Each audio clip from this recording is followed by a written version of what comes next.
warahmatullahi wabarakatuh.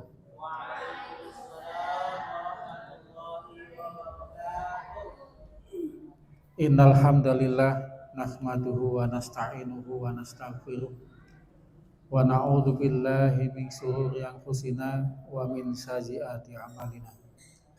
May yahdihillahu fala mudhillalah wa may yudlilhu fala hadiyalah. Assalatu wassalamu ala asrofil anbiya wal mursalin wa ala alihi wa ashabihi ajmain. Asyhadu an la ilaha illallah wahdahu la syarikalah wa asyhadu anna Muhammadan abduhu wa rasuluh la nabiyya wa rasulah ba'dah.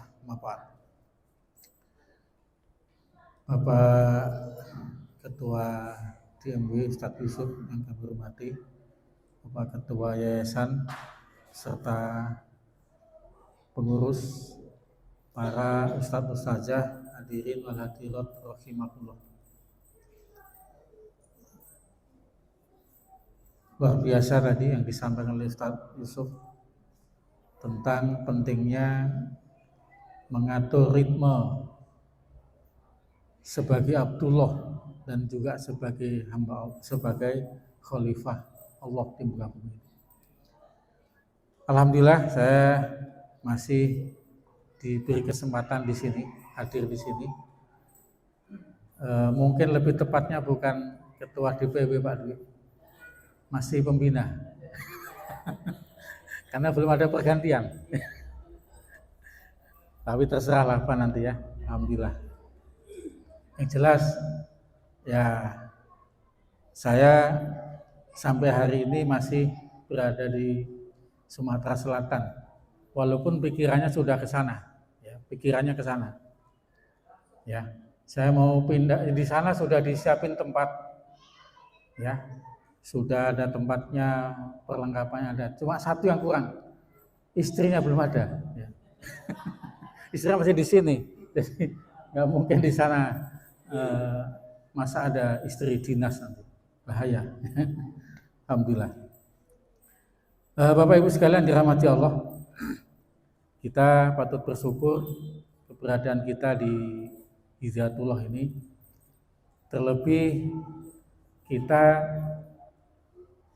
beraktivitas di lembaga ini bukan semata-mata pekerjaan ansih, pekerjaan semata, bukan. Tapi memang di sini ada idealisme yang dibangun. Itu yang mahal, ya. Yang mahal di sini. Walaupun mungkin secara materi, ya, tidak begitu membanggakan, ya. Kalau teman-teman pesantren ditanya berapa gajinya,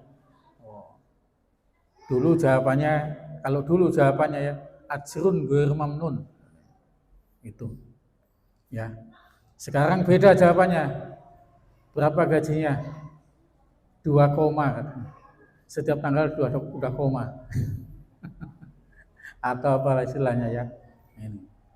Tapi ini sesuatu yang membanggakan, ya, membanggakan.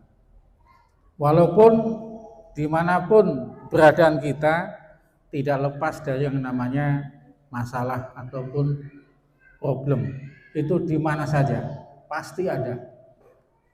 Jangankan kita, ya, sekelas negara sekalipun yang semuanya sudah serba ada nggak masalah? Wow, berat. Hari ini kita jadi Pak Prabowo pusing juga, ya. Tapi enak Ustadz, duitnya banyak. Oh, ada orang yang punya duit banyak tidak bisa menikmati, itu ada. Ya. Malah dia kadang iri sama orang-orang yang biasa-biasa saja, ya. Artinya apa? Kita harus bisa mensyukuri keberadaan kita saat ini. Bapak Ibu sekalian dirahmati Allah, saya materinya terkait dengan sosok guru ataupun pengasuh, ya. Karena kita punya cita-cita bahwasanya pondok kita ini maju berkembang. Kira-kira Bapak Ibu kepengen nggak pesantren kita maju? Pengen nggak Bu? Pengen nggak muridnya banyak? Pengen nggak Pak? Pengen nggak kita semuanya mendapatkan kesejahteraan yang cukup? Pengen. Ya. Nah, tentu itu semua ada persyaratannya.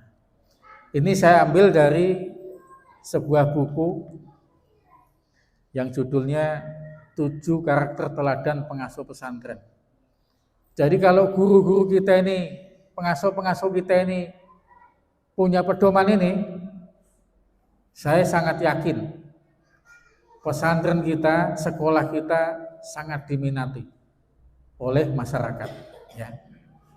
Ini yang nulis ini adalah namanya Ustadz Ibrahim Mandres. Ya. Dia bukan sekedar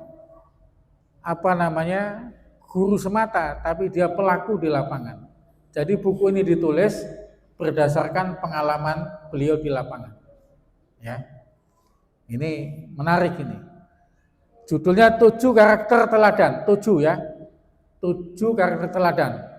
Yang mau saya sampaikan cuma 1. 1 itu pun mungkin seperempatnya, belum sepenuhnya ya. Nah, mudah-mudahan bisa memberikan sedikit masukan untuk kita ya. Nah, Bapak Ibu sekalian dirahmati Allah, disiplin ini adalah memang sebuah tuntutan dalam sebuah lembaga, atau tidak usah jauh-jauh lembaga, diri kita saja ya. Maka disiplin sebagai seorang muslim itu sangat ya penting, termasuk Islam ini adalah agama disiplin. Kenapa? Karena ajaran-ajarannya benar-benar mengantar kita untuk disiplin. Ya. Coba kita lihat, hampir seluruh ibadah-ibadah dalam Islam memasukkan unsur-unsur kedisiplinan. Begitu juga ibadah puasa. Ya, ibadah puasa ini kalau belum adzan maghrib belum boleh minum. Ya. Disiplin kita ini. Kalau minum sebelum adzan hukumnya batal puasanya. Ya, batal puasanya. Disiplin, belum lagi yang lain-lainnya. Ya. Nah, yang paling dekat pada kita setiap hari adalah sholat. Sholat adalah standar kualitas disiplin seorang muslim. Ya. Dalam Al-Quran surat An-Nisa ayat 103, inna sholata kanat alal mu'minina kitabam mauquta. Jadi sholat itu sudah ada ketentuan waktunya, disiplin. Kalau bapak-bapak bukan hanya waktunya, tapi juga cara mengerjakannya harus berjamaah. Ya. Kalau ibu-ibu tidak wajib berjamaah, cuma waktunya harus, yang ideal waktu sholat adalah fi awali waktiha, di awal waktu. Disiplin. Ketika adzan langsung sholat. Ya, selesai adzan segera kita sholat. Disiplin. Ya. Kalau Ramadan begini gimana? Ustadz, qiyamul lailnya berjalan apa jalan-jalan? Ada orang sholat itu jalan-jalan karena nggak sadar, ya kan? Sholatnya jalan-jalan, ya. Nah, qiyamul lail tambahannya itu, masya Allah. Jadi sholat ini benar-benar dalam hari-hari kita itu membentuk pribadi yang disiplin, ya. Ketika ada waktu sholat tiba, utamakan sholat. Nah, disiplin sudah. Ini modal ini Pak. Ya, modal kita disiplin adalah sholat. Nah, ini mohon kepada ibu-ibu, khusus untuk ibu-ibu ini, karena sholatnya di rumah, kadang-kadang penyakitnya menunda-nunda sholat. Betul Bu? Menunda-nunda sholat. Nantilah, masih sibuk. Nantilah kalau sudah longgar. Nanti kalau selesai sudah scroll HP-nya itu. Ya. Malah ada yang sengaja sholatnya bawa HP. Ya. Ini malah merusak ibadah sholatnya. Ya. Jadi tinggalkan semua aktivitas.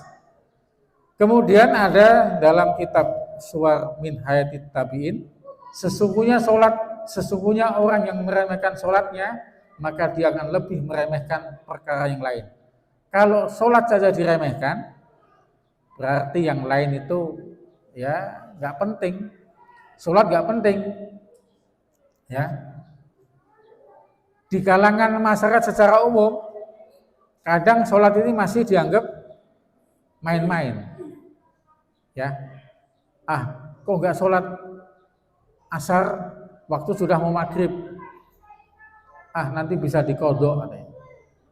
Kodok itu adalah ketika memang kita sama sekali tidak ada kesempatan untuk sholat, boleh dikodok. Ya.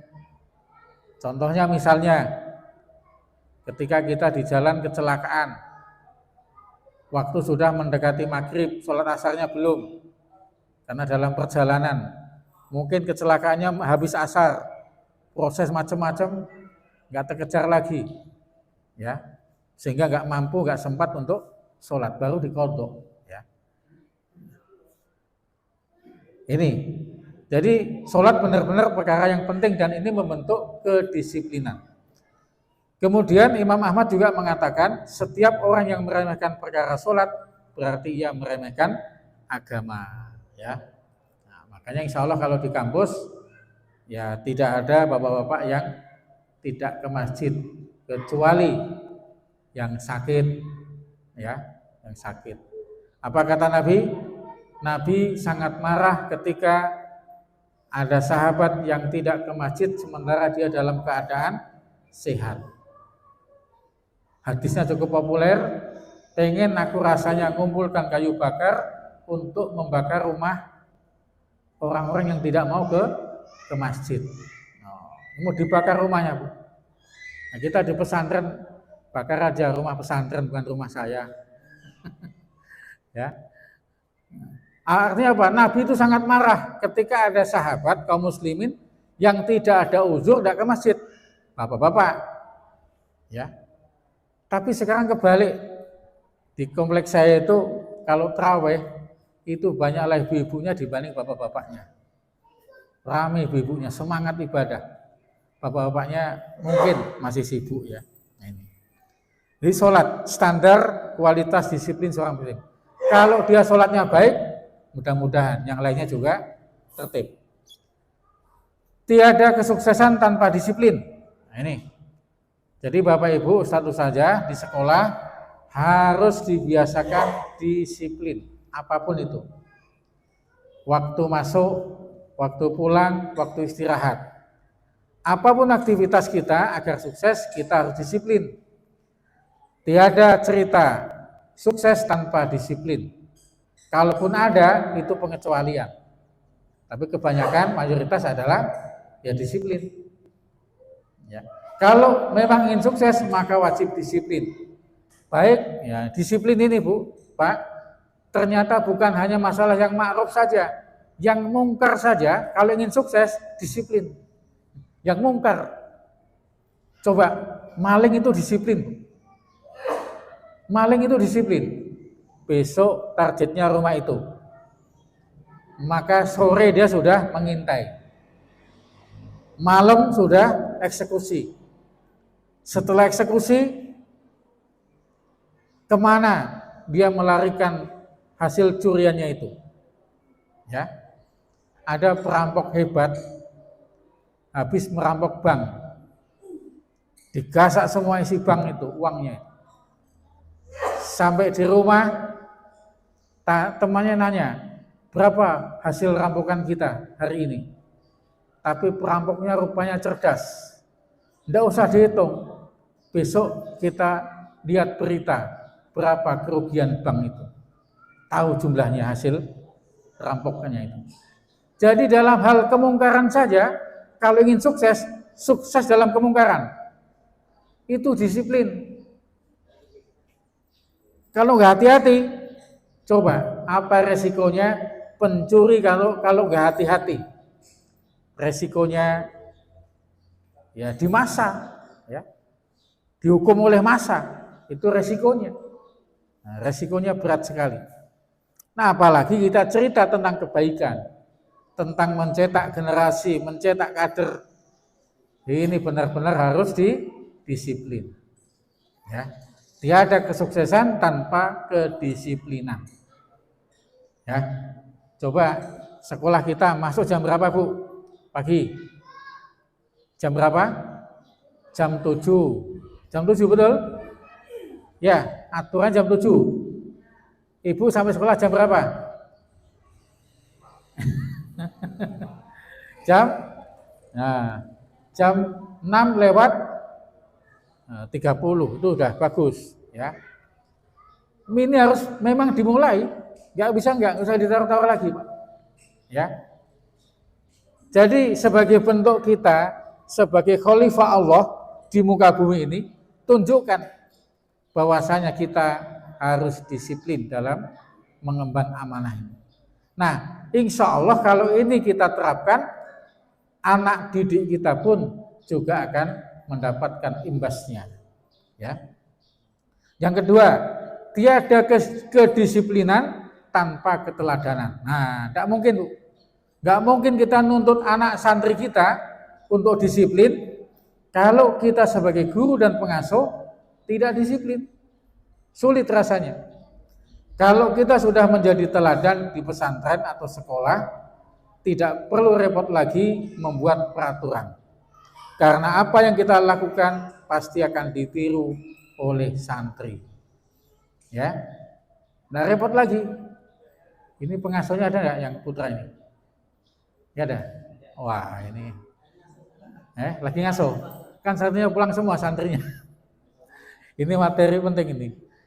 Kadang-kadang pengasuh ini ya tidak sadar memberikan teladan tidak baik kepada anak-anaknya, kepada anak didiknya, kepada santrinya tanpa disadari. Nah, makanya hati-hati. Saya waktu jadi pengasuh dulu, bagi saya hari Minggu, hari tanggal merah itu saya nggak bahagia. Ya. Kenapa?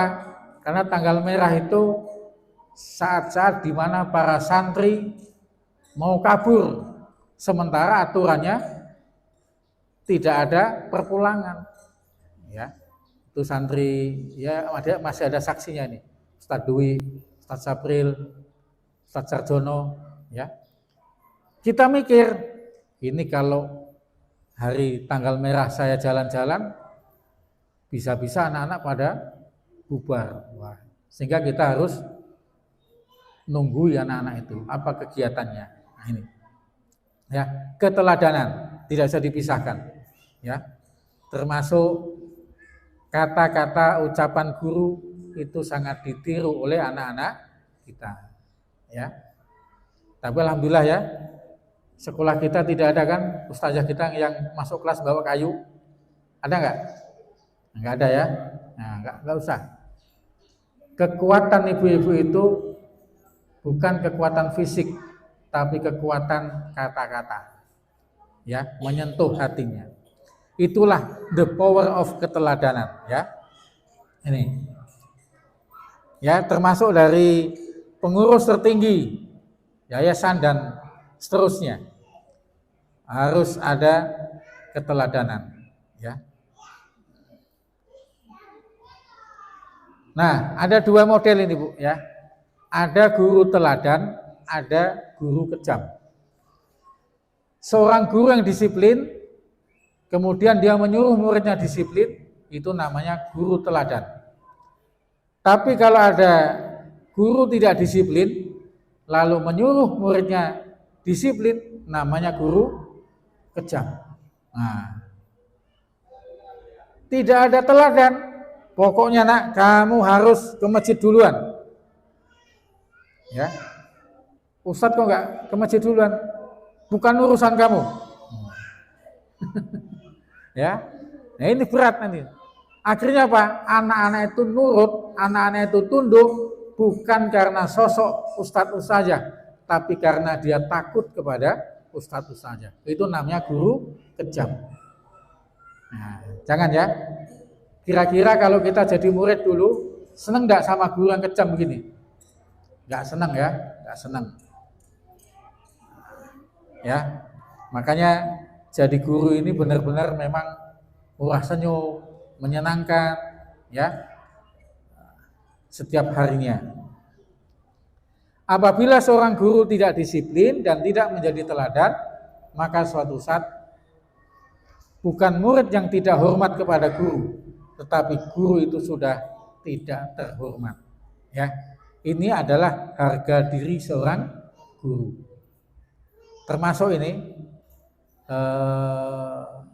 waktu-waktu kenaikan kelas ataupun mau liburan begini, ada tradisi di sekolah atau di pesantren ataupun di lembaga pendidikan, anak-anak berlomba-lomba memberi kado kepada gurunya, ya, atau malah gurunya menyuruh anaknya, anak-anak besok siapkan kado untuk ustazah ya. Nah, ini juga merupakan hal yang harusnya dijaga, ya, dijaga. Seorang guru itu menurut pepatah Jawa digugu dan ditiru, diteladani, didengar omongannya, ya. Nah, ini harga dirinya. Maka teladan, disiplin itu adalah hal yang sangat penting, ya, sangat penting. Bapak Ibu sekalian dirahmati Allah. Terus kemudian seperti apa disiplin itu ya? Nah, ini ada 7 prinsip dalam disiplin. Kadang kita menemui sebuah kondisi di mana kita ini tidak mampu untuk mengatasi kondisi itu. Ya. Berat rasanya ataupun bisa dibilang sangat sulit menghadapi itu semua. Tetapi lagi-lagi kembali kepada mental disiplin tadi. Saya pernah punya pengalaman, Bapak Ibu sekalian. Ada anak kita, anak SD, lagi main futsal. Gawangnya itu yang bisa dipindah-pindah. Kemudian anak laki-laki ini, anak putra ini main futsal, gawangnya itu nimpa, jatuh kepada anak ini, anak kelas 6 waktu itu kalau salah, laki-laki. Habis ketimpa itu pingsan. Habis pingsan dibawa ke rumah sakit. Di rumah sakit kondisinya bisa dibilang koma, antara hidup dan mati. Ini benar-benar mengerikan, Pak. Matanya hitam karena ketimpa besi kan. Saya waktu itu sebagai ketua yayasan sekaligus pernah menjadi kepala sekolah. Seperti apa kondisi seperti ini? Maka pada saat itu semua guru, khususnya guru SD, itu dijadwal untuk piket jaga anak ini di rumah sakit, selama di rumah sakit. Dan keluarga anak ini, kakeknya dan paman-pamannya itu kerjanya di kejaksaan. Apa enggak cemas kita, ya? Ini kalau dikasuskan faktor pasal kelalaian bisa kena kita, ya. Ini benar-benar menjadi pelajaran yang sangat penting. Tapi alhamdulillahnya setelah kita pendekatan yang baik kepada pihak keluarga, kemudian kita respect, ya, kita aktif, ya, kita selalu komunikasi, ya alhamdulillah sampai selesai dan akhirnya anak ini meninggal dunia. Jadi komanya itu 2 bulan di rumah sakit, ya. Terus apa selesai begitu saja? Tidak. Lembaga juga mengapresiasi, memberikan santunan. Di samping itu, di luar santunan itu karena anak ini kembar, maka kembarannya itu bebas biaya sekolah sampai selesai. Nah, tentu ini Bapak sekalian, kalau tidak kita respect, kita tidak membangun komunikasi, tidak disiplin dalam dialog, ya sih sangat mengkhawatirkan. Maka ada hari ini undangan kita jam berapa, Bu? 15 ya. Mulainya jam setengah 5. Nah, besok mending kita buat ya jam setengah 5 gitu aja. Jangan dibuat jangan dibiasakan kita biasanya undangan jam 3 mulai jam 4. Itu harus dihapus, dihilangkan. Kalau jam 4 ya jam 4. Kecuali melibatkan pihak lain, misalnya